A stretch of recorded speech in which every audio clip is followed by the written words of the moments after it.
Welcome to That's What She Said, where we'll spill the tea on women empowerment in the Great Lakes Bay region with your host, Christiana Malacara. Hi, and welcome to another episode of That's What She Said with me, Christiana Malacara. Thank you so much for tuning in today. If this is your first time attending, what we do is talk about women empowerment. I mean, there's so many things that we could talk about, but why? I mean, women empowerment is just, it's one of those things where no matter how the conversation goes, we're creating a ripple effect. We're creating a ripple effect for women and just all people who want to invest time in themselves by taking an hour out of your day to tune into That's What She Said.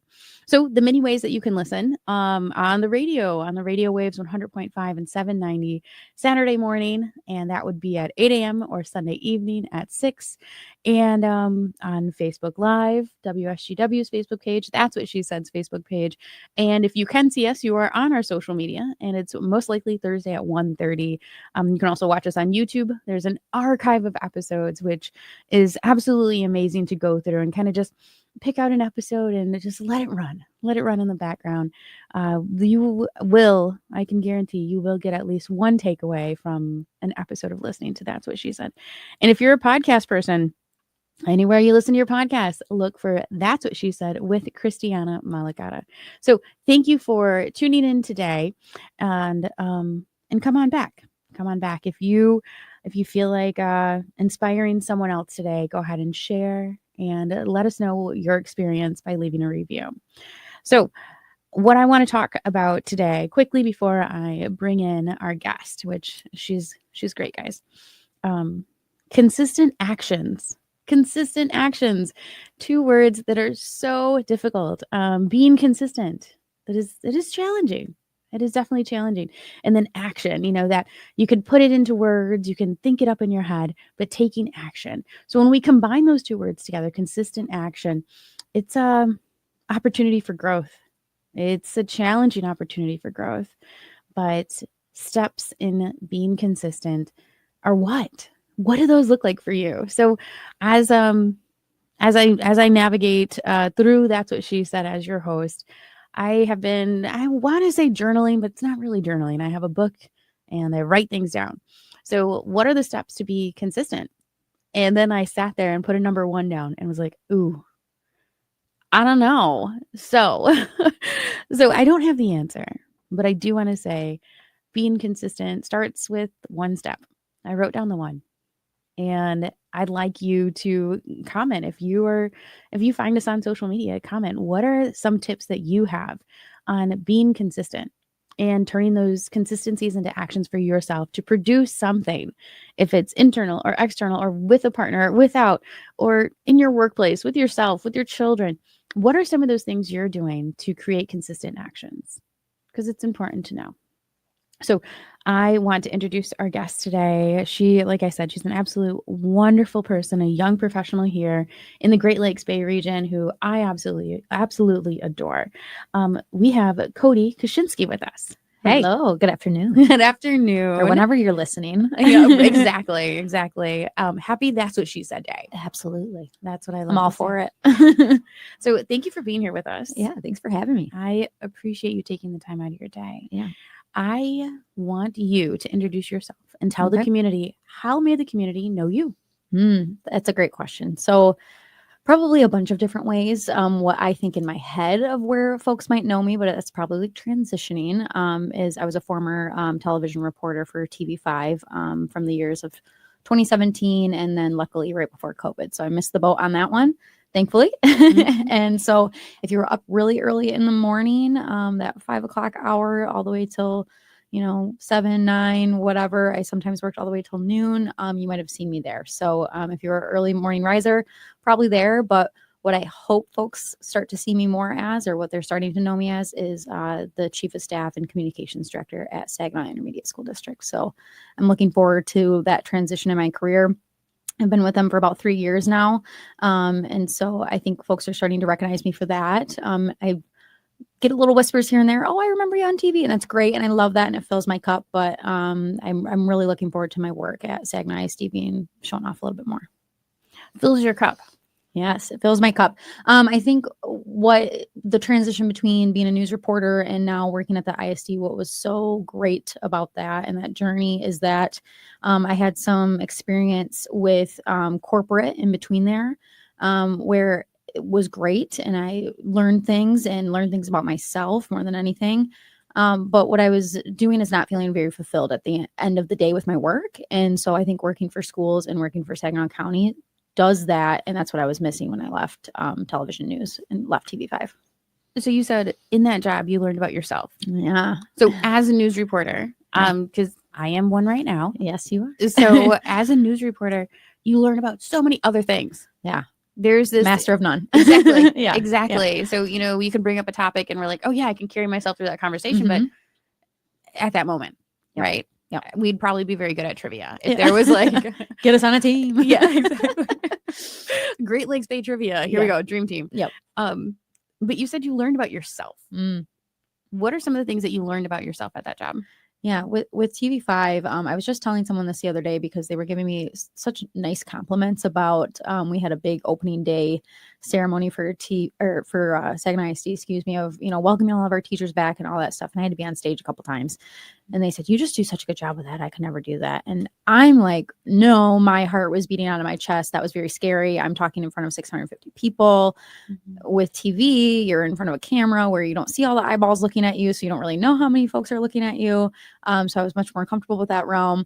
But what they asked me was like, how do you get comfortable with that? And my answer was, I'm not. I'm glad it looks like that. That's awesome. But two, like I was a very, I don't want to say insecure kid because that's not true, but I had problems with like starting up a conversation with people and going up to them or folks that I wasn't familiar with, or if I didn't have like a easy introduction with them.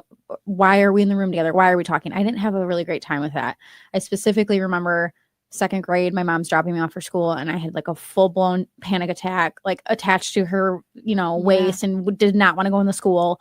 And that's some anxiety that I had growing up and I didn't really recognize it until I was older. And I was faced head on with that of being on TV. You just can't operate that way. I was given a camera and a microphone and go ask people how they feel about speeding on State Street. That's it. Yeah. So you kind of have to rip the Band-Aid off and have some practice with it. So I learned a lot about myself that I can do it. And just because you think that's a personality trait of yours does not mean it needs to be forever and that it's actually a skill that you can practice. So that's, I think, my biggest takeaway, my biggest blessing from my time there. Also, I got to know about our region a lot better. I'm a Saginaw Township brat through and through. Like I was McCarty and Shattuck, and that's about it of my experience. I'm going to blame that on my mom. So if you're listening, it's your fault. Mom. And Mom, I know she's got her comfort zones for sure. But I learned just so much more about the region in that job as well, and the different people and the colorfulness of our region. And I'm just forever thankful for that. Where here, for example, in your studio, I've been here before. I've done a live shot here before. Like I have experiences with that. I know where to go. I know what to expect, and that's helped me be more comfortable in situations that are new as well. Wow. Okay. So that answer hit home for, I'm sure me, but like a lot of listeners of like pushing yourself out of that comfort zone. Right. Yeah. But what led you to a job that you said second grade, you're like, I had anxiety and I couldn't, I was like, Mom, why do we need to go in here and hang out with all these second graders? Like, I don't know them. And then you ended up in a career where you need to go talk to strangers. Yeah. How you have to talk to strangers. How and why you do. Yeah. You know what? That's funny because I'm going to veer from this for a second.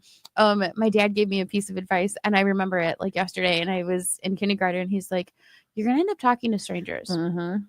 And it's life. It's okay. It's okay. Just know which strangers to talk to. Which ones to avoid. And then here we protocols are there in a job, right? Yeah. You're on screen. I'm behind a mic and we're talking to strangers. Yeah. So what led you to that job?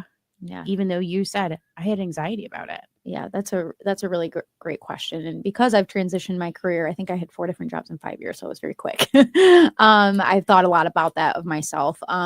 And I think it goes all the way back to high school. You know, everyone's asking, you know, what do you want to be when you grow up? What do you want to do after this? And all those questions. And to be honest, and like a lot of folks don't know this, but I had full intention of being a veterinarian. I want weird curveball. I know, I see your face. Okay. Pause there, right? Yeah. So I wanted to be a veterinarian. I've always had a deep love for animals. I just have a very like empathetic soul. And so when I was in high school, I always said that, whatever. But then I wasn't doing well in science. I wasn't doing well in math. I struggled really heavily with that. I did the International Baccalaureate program for English at Heritage High School. And I kind of understood that my brain just might not work that way. I might have the heart for it, but the schooling that it takes to be a veterinarian, all these things, like it's just probably wasn't something that was going to happen for me. It was going to be hard. And I knew it was going to be really difficult. That's a big realization. Yeah. Though. How did at a that young make age. you feel at that moment? I battled, and I still kind of do now, of like, not that was a lazy response, but like, well, why couldn't you just like keep pushing or like just try it? But I really didn't want to waste a lot of time. I kind of understood time. I've always had this like a goal for myself of like the next 5 years. I've always just been very driven of what's going to happen next. And I knew that uncertainty and that longing of schooling and knowing that I was struggling at the high school level, it was probably going to get much more difficult. So I saw all the folks on, you know, the morning announcements, and I was like, oh, that looks fun. You know, I just wanted to have fun and like do something cool as a junior and senior. So I got in those classes, and it was a great time. And yeah, it kind of stuck ever since then. It just was something that came easy to me. And I thought, well, why don't you should like make money at something that you're good at? You know, you should go do that. I didn't know that there wasn't money in broadcast news at the time, if I can speak plainly. Of course. Didn't know it's that. just being recorded, but no big deal. No big deal. I didn't know that at the time. But I thought if it came comfortable to me and it was something that I could get better at and it was fun, that what a cool job to have. So that's kind of how it stuck. Yeah. You said something along the lines of what's going to happen next. You've had this thought process constantly of like, well, what's the next step for Coty? What are we doing next? Yeah. It's almost probably a detriment to me. If you talk to my husband, he's probably like, it might be annoying to some folks because I'm just constantly like, how much money do I have to save for the bigger house? What do I have to do to what's next for me? If you talk to my boss, he'll probably tell you the same. Like I'm always just like, where's the ladder? I'm going to climb it. So yeah, it's a definite personality trait for me. But you were young when you had that trait kind of develop. Yeah. Where do you think that came from? Oh, if we want to get deep for a moment, my dad passed when I was 14. So that was my freshman year of high school. It was actually the summer going into my freshman year. So I've always had a very wraparound concept of age, of death, to be honest, of just what's your life going to look like. I think from a young age, I've just always had that like holistic view of a life as a whole, and that every little decision you make is going to impact something down the road. So I think if I had to put a finger on it, or a therapist could at some point, that's where I would probably say that comes from. At 14. Yeah. How old is your dad? My dad was 48. Yeah. Wow.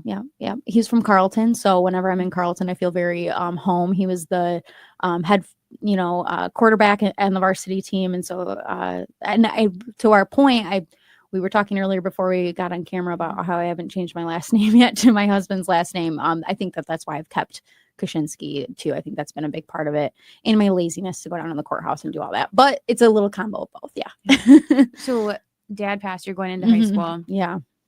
That's heavy. Very heavy. I mean, two separate things that are very heavy. Now that combination of them, when you're entering high school, was there a time where you're like, I just need to focus on this? Or, did you carry on and say like,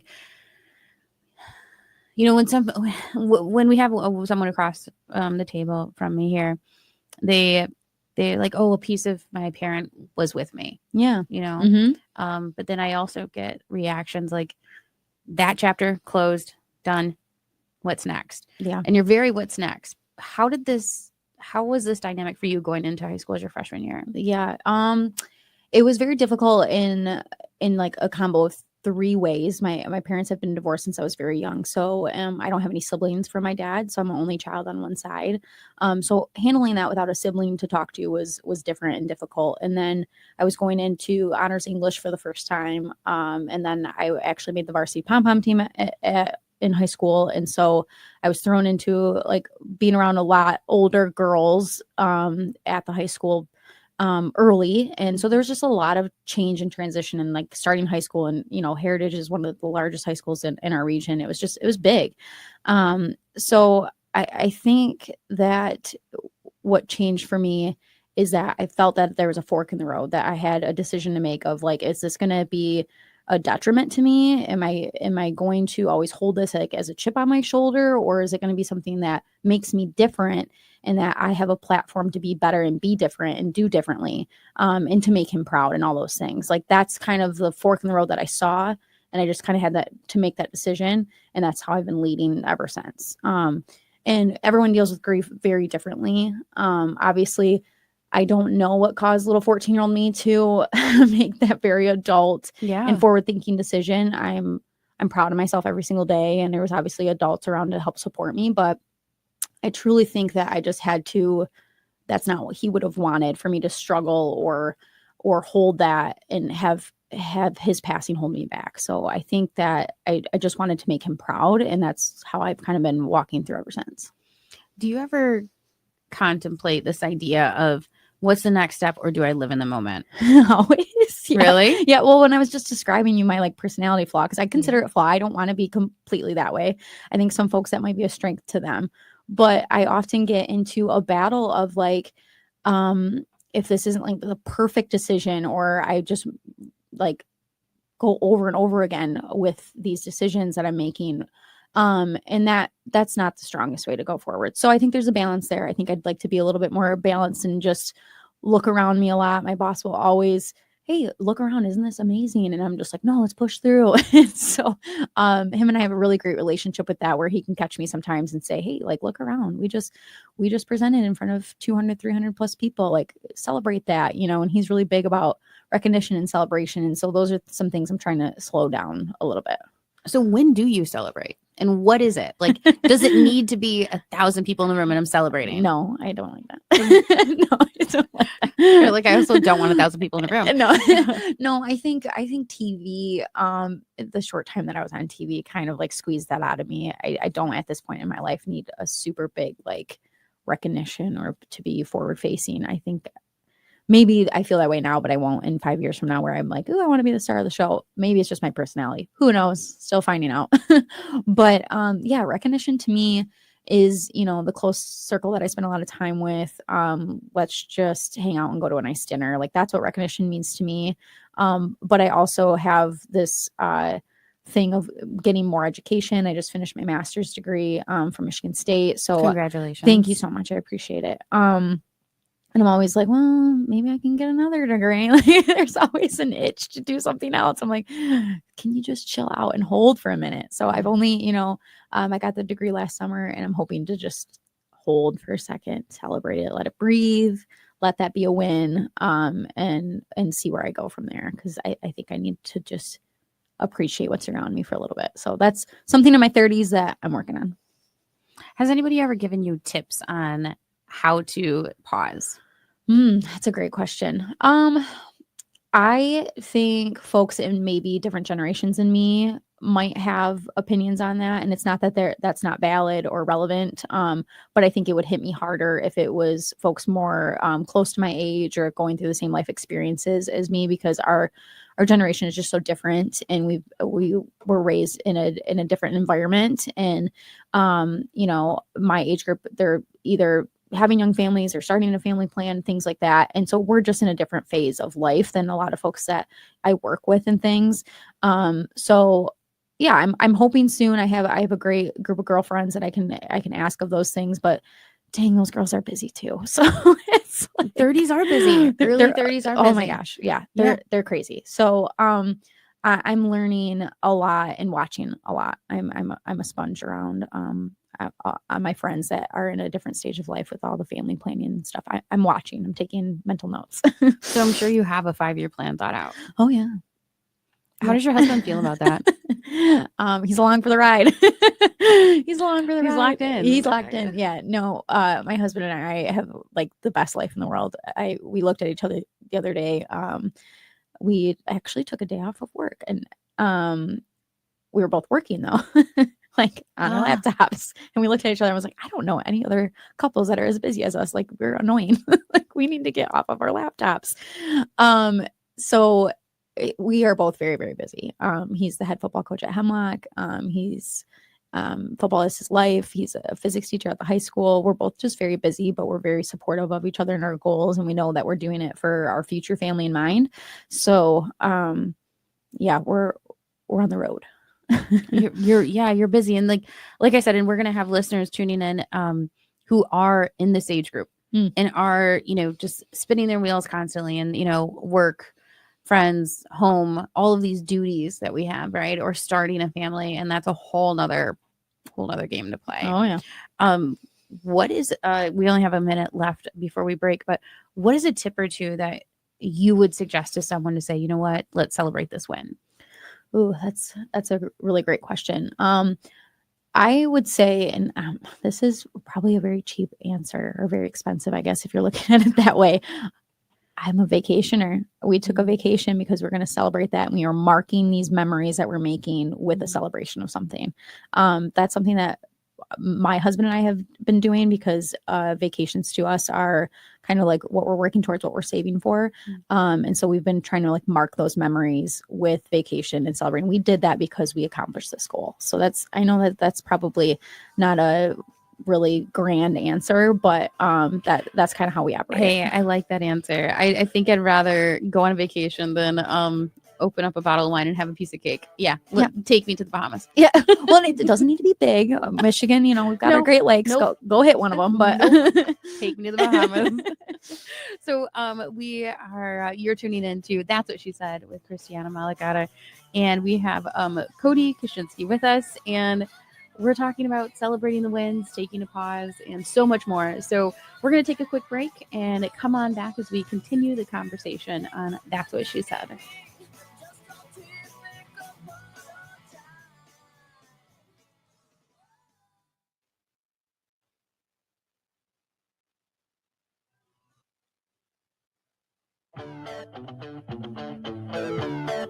That's What She Said with Christiana Malacara is back. Now let's spill the tea. Hi, everyone, and welcome back to That's What She Said. I am Christiana Malacara, and our guest today is Coty Kuschinsky. Thank you for being here, Coty. Thanks for having me. Can you tell us your big fancy title again? Yes, Chief of Staff and Communications Director at Saginaw ISD. That is so cool. Yeah, the Chief of Staff part feels very cool. And I haven't watched The West Wing yet, but that's what everyone relates it to. So that's on my to-do list. Chief of Staff. Your name tag just needs to be like Coty, Chief of Staff. Yeah, I can just be, Madonna and have no other last name. We can just chop it all off, really. Valid. I have a cool enough name where I feel like we can. We can do it. You do. I love like your short name. I mean, I have 10 letters in my name, so yeah. Years. Do you go by anything shorter? No, I don't. No, that's a good question though. Yeah, people always ask me that. Is it like long or short for something longer? And I said, what would it be? What would it be? No, you have a cool name. Thank you. Cool title and cool story. Thank you. Appreciate it. The way that you for our listeners out there, Coty was just sharing something very personal that that happened in her life while she was moving and navigating into high school, and just this huge change and a huge adjustment after high school. She moved into a career, and then this was a huge change, huge adjustment coming out of it. Yes. And what you're doing now, what is it that you do now? What is, I mean, cool title, but what do you do? Yeah, that's a really great question, one that I get all the time. And we actually had to like re-release my role to our organization because Chief of Staff is so ambiguous and it's so new.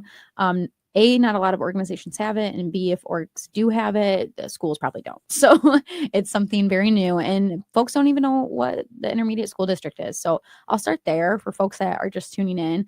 The ISD intermediate school district, Saginaw, particular, the one I'm representing, there's 56 in the state, and they're basically the intermediary between the Michigan Department of Education and the local school districts of the county. Some are joint, so we have, Claire Gladwin, that the counties are joint, or Bay Aranac, things like that. And basically, we're a service provider. We're like the Costco of schools. So it's, the Costco of schools. I don't know that That's my what boss we're going loves with? that I say that. Okay. So. No, I love it. I'm glad. Tell him I love it. I don't know that he likes when I say that. Okay, continue. So I'm Jeff, sorry. if you're listening, I said it. But Costco of schools.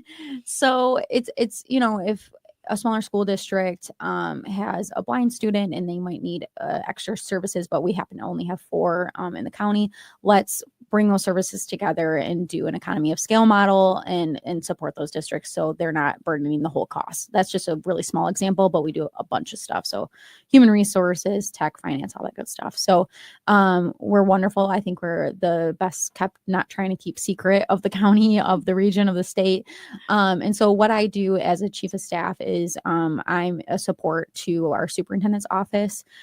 So there's myself, we have 2 deputy superintendents, and then my superintendent, Dr. Collier, and our wonderful executive administrative assistant, Janet. I would be very remiss if I didn't give her a shout out here today. So we work as a team, and as a chief of staff, I'm like the strategic partner of my boss. So we often, jump on the phone, let's talk through this. I'm sometimes his biggest ally, but also probably a stone in his shoe of like, I don't agree on these things. So Well, you need that. yeah, You need that. and he's very appreciative of that. And what better job position to have you get to like argue as a profession with your boss, Hey, acceptably. So it's a very cool job. Yeah. In the first segment, you had said you left a career, a job, a trajectory that you were on, and you used the word fulfillment. It was a lack of fulfillment. Yeah. Is this one filling your cup? Yeah, that's a great question. I think I was fulfilled at TV5, but the purpose of journalism, obviously, I will full force always believe in. I think I'm a journalist at core. I think when that's your personality, you can't really get rid of it. So I'm in full support of journalism, but it was just the sustainability of, what news was turning into. And I don't need to preach to the choir on this one. But when I left there and went into corporate America, I didn't get to see the downstream beneficiaries of my work, or how am I benefiting, my county, my place that I'm living, working, and playing, and how am I participating? Am I a cog in how we're bettering our community? And I didn't think I was. And so when this job at Saginaw ISD came up, what happened was, and if we go back a second, when I left TV news, I was approaching any school board member that I could and saying, hey, I think schools need communications professionals. Like, I'd love to do that for a district. And I really wanted to do it for Saginaw Township schools, but they didn't have the position at the time. So I bumbled around in corporate America for a little bit. And my husband, who works at Hemlock, they had a part-time position for communication specialist at Hemlock. And I said, oh, well, I think I can do my full-time job that's remote with this on the side and juggle both. And I absolutely fell in love with school communications, just absolutely fell in love with it. I couldn't afford to quit my full-time job and do that full-time. So I was kind of in a holding pattern of, I love this, but a new job needs to come up. And seriously, it was like maybe 3 months of that, and the job at Saginaw ISD came up, but they required a master's degree, and I didn't have one at the time, and so I didn't even think I was going to get called for an interview, and I did. So I was like crossing my fingers, and well, I'll go try. The worst that can happen is they say no, and they called me back within probably an hour or two of when I left the meeting and offered it to me, and then I've been with them for 3 years. So it's been so fulfilling, though. Back to your question. Sorry, that was a tangent, but it's been so fulfilling. One of the first projects I worked on was the special education millage in Saginaw County, doing the campaign for that, and seeing that we don't have to charge school districts for special education services anymore because of the millage that I worked on. And so we can expand services is that's one of my biggest wins. And that was an early win in 2022. But ever since then, I've just been hooked of how can we tell the positive stories of schools and, everything that's happening around us in the country right now. How can we be of a better combatant to that language around schools? So that really fills my cup of working towards a product that we offer, not just in the region, but, you know, in the United States with public education and working towards telling the great story of that. It's the greatest service. I mean, we send our babies there for, you know, you're trusting in K the through entire 12. staff here Yeah. to take care of, you know, like you said, your babies, Your the greatest most possession. precious, Yeah. your most precious things. Yep. So I have two questions, and we're going to take a little Yeah. bit of a step back. Sure. You said there was a 3-month period where you're like, I have this job and this job, Yeah. right? Yeah. And you know, honestly, now in current time, multiple women are forced to have multiple jobs at the same time. Yeah. And that's a limbo. Mhm. What were you feeling, you know, like emotionally during that time where you're like, I need this, but I want that? Yeah. And I knew that at the end of the day, I mean, my husband's a teacher. So these are really real numbers that we're discussing of how can we afford mortgages and cars and things like that you have to do just to be like a human, you know?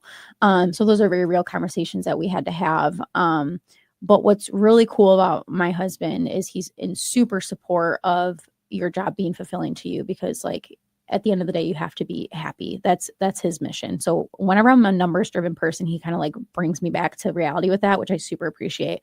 But yeah, for women that have to have multiple jobs, and I don't want to even say have to have, sometimes it's a want to have. And I think I was in the want to have category, which is such a privileged place to be in. And it's juggling, and it's learning a lot about the extent of in which you can handle and what you like and what you don't like. And I think that I was battling, you know, public sector and private sector at the same time. And I found which foot I'd rather, you know, put my investment in through that. So when you made that decision what made you make that decision? Yeah. And then once you did, how did that feel? Yeah.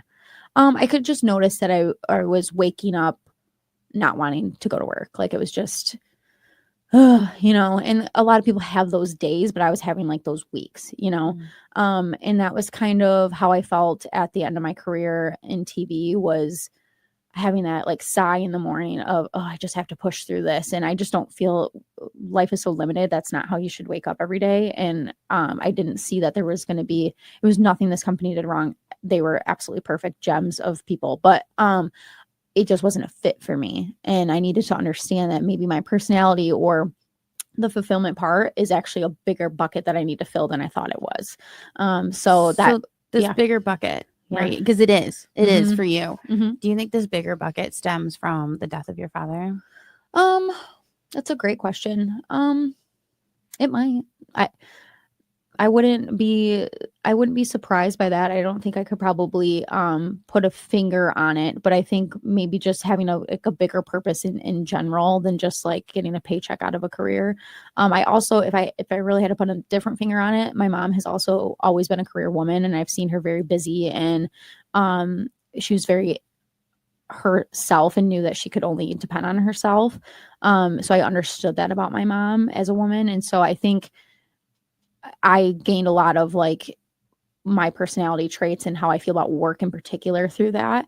And honestly, with TV, that my job was wrapped up in my identity, right? Like, this is shocking, but in the Great Lakes Bay region, and you might experience this, you cannot go to Meijer without someone being like, hey, I know you from so-and-so. Most definitely. Yeah. Go try and grab a cup of coffee somewhere. Yeah. Yep. You're not going in the red eye without people, you know, wanting to stop you for a second. So, which is great and it's awesome, but then your job is tied to your identity and how folks recognize you. And so that's a very scary thing. So I think it's a combination of who my mom was as a working professional, and kind of understanding that I might be a person that can't detach my work from who I am, because I want to spend, you know, you're spending 8+ hours a day at your job. So I want to make that purposeful. So I think it's like a combination of those things. You're going to spend the most of your time working throughout your lifetime. Let's kill two birds with one stone and feel really good about the work we're doing while we're making a paycheck. I think that that's an awesome combination. Well, it's a big realization, and not many women have the luxury to be able to choose a job of joy, right? No, they don't. Correct. They don't have that opportunity. You know, it's kind of one of those things, and I've said it before, is, you know, you're doing what you need to do today, and with hopes that you're planning for tomorrow. Yep. But sometimes, you know, tomorrow doesn't happen, or tomorrow just keeps going, and you're like, when's tomorrow coming? When's this, you know, when am I going to hit this goal? So let's talk a little bit about goals. You set them. I know you do. I know you set them probably monthly, quarterly, checking in with yourself all the time. And you also do, a 5-year plan. Yeah. So when someone's making a goal, what are some steps to say, this is how I'm going to set my goal? Yeah. I am really big on like little wins first, because if I don't get momentum in the beginning of something, it seems so far away and daunting and like a scary task. So if there's anything just little to help you, a big thing I've been working on lately, and I think it's been helpful, is doing a lot of, I don't want to necessarily call it meditation, but just like visioning every decision I make. Like, is that the Coty of 5 years from now? Like, are you helping that version of you? So I like stop and pause for a second. And is this helpful to her? Because somebody's going to have a consequence at some point in time, whether it's tomorrow you, or 3 days down the road you, or 5 years down the road you. Like, are you helping that person out down the road? And it's weird to kind of like disjoint yourself, like that's a different person, but it does help, because you're probably less likely to be mean to or say negative things to a person straight to their face. But internal talk is probably a little bit more negative than we'd like it to be. So I kind of imagine that person as like a separate individual. And that's been helping me a lot, because I would never do that to that person. So why am I doing that to me? So yeah. Whoa. Okay. Yeah. Okay. Something new I'm trying. That was big though. Yeah. That was big though, because 5 years of Coty in the future could be mom Coty. Yep. So you want to be nice to her? Yeah. You want to be nice to her? Yeah. So like literally you're set saying, her up. Yeah. Yeah. Yeah. So like I'm thinking, okay, you're setting yourself up for success. Mm-hmm. But I mean, I'm going to You can say that. Exactly. How do you do it? And you're saying, envision this person, mm-hmm. whoever you are, just envision her 5 years from now as a separate entity. Yep. Detaching yourself. Yep. That's been helpful to me. I wasn't taught that by anybody by any means. But it's been helpful. I lost some weight recently. And so that's been helping me with like portion control and things like that. Like, is that helping who you want to be 5 years from now, and talking to like that person, or a week from now, whatever, your mm-hmm. timeline is. That's been really helpful to me. Just because, and especially with internal self-talk that I was saying, it's a lot easier to be mean to yourself, but would you ever say that out loud to someone? Of course not. I also think that works in reverse. I think if you give grace to your younger self that made decisions, and you realize that as a separate person, look at older photos of yourself and realize like who that was at that time and who you are today. I think we all can probably relate to, you feel different. And you feel like you could probably say, I'm a totally different person today than I was 6 months ago when I made that decision. Things happen quick. Your personalities change. And like, I think everyone should be okay with that. Me at my ripe age of 31 with all this wisdom, and for those just listening, I'm air quoting that. I was just going to say, she air quoted that. Air quoted that. With all the wisdom I have, you're just still learning. And I'm hoping to set my older self up for success, but also give grace to the version of myself that came before me today. What is something that happened in your life that you have had to give yourself grace? That's a good question. I'm doing it more like on a micro level right now, because I want to say I have reactivity issues, but sometimes I need to slow my brain down and like not have a snap response, because sometimes I'm like, okay, push into the next thing, and I sometimes react a little too quickly with how I reply to things. So I will give grace to myself on a more shorter span level of like, hey, you did not have ill intent when you said or responded in that way. It's not done and forever over. You can always, apologize, work better, be better next time. So that on a micro level, but on a bigger level, I think decisions I don't know, how you spend money, or like, did I make the right decision leaving news? Like some of these bigger life ones, like you made the right decision for you in that moment with the data you had at hand. Period. Right. Wow. Like that's all you knew. So why are you mad at yourself just because you know more now? Well, of course you don't know more now. It was years ago. So yeah. What data did you have? And as long as you operate with, you made the best decision in that moment, then I think you're good. And just giving grace to, hey, I know myself. I made the best decision. I know more now. And it might not be what I would choose today, but that's only because I have more data. I think that that's a confidence building skill too. Yeah. I think it is. Because we're we're planning for the future you. Yeah. Right. And we're giving grace to past you. And once we accept, like, hey, you don't know what you don't know, and we can plan for the future, but I mean, we can't see it. Yeah. Right. So we're giving ourselves a little bit of confidence each way, saying, hey, I got this because I can adjust. Yeah. And it also reminds me, I don't know how much you watch TikTok, but there's a there's a trend going on right now where all these young professionals, mostly women, are like, hey, well, I can't be totally wrong. I've been the youngest in the room. You know, I can't be that much of a screw up because I'm always the youngest in the room. And I've just been kind of like holding that seat a little bit. Like, that has been true for me. And so that's not a mistake. That's not by coincidence. It's because I've been setting myself up to be the youngest in these successful rooms. So when we're talking about like imposter syndrome and things like that, those are things that I've been trying to remind myself of, because those moments of anxieties or insecurities definitely creep up. You're not going to get rid of them totally, but that's something that I try and remind myself. So I appreciate TikTok for bringing that to the forefront. Thanks, TikTok. Sponsor us. Yeah. Shout Hashtag. Hashtag. Yeah. Yeah. So what you're doing is you're setting yourself up for success. But when you're making these moves, are you saying this is 100% success? I'm going to move forward. Probably not, because like I said, I think the word's ruminate. We'll check on that. Ruminate. We'll get a ChatGPT on it. Hashtag ruminate. Yeah, hashtag ruminate. That will be the topic of this discussion today. But I do go over and over things a lot with anxieties of, is this the right choice? That's something I'm always going to have to work on. That's again a part of my personality trait. But sometimes like that time factor of I'm losing time, or if I don't make this decision, there will be a detriment because of the time thing.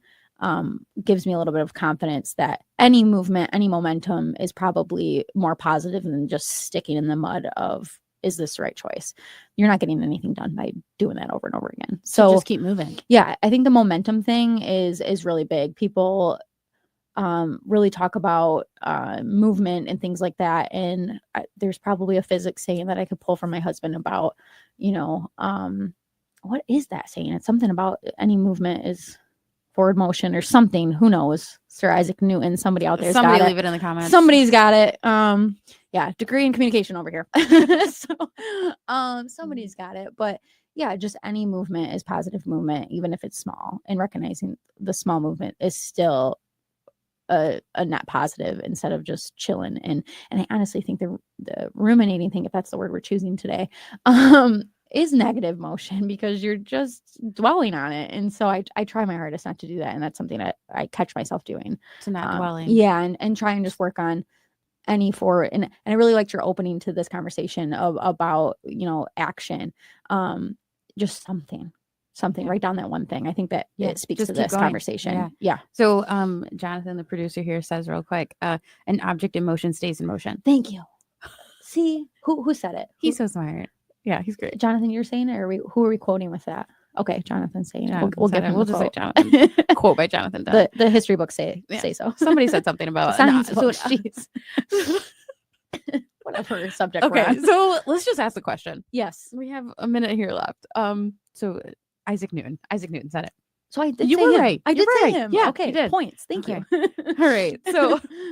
Well, what is Coty going to say? Because I'm going to ask you, what is a piece of advice that you would pass along to a woman in the Great Lakes Bay region?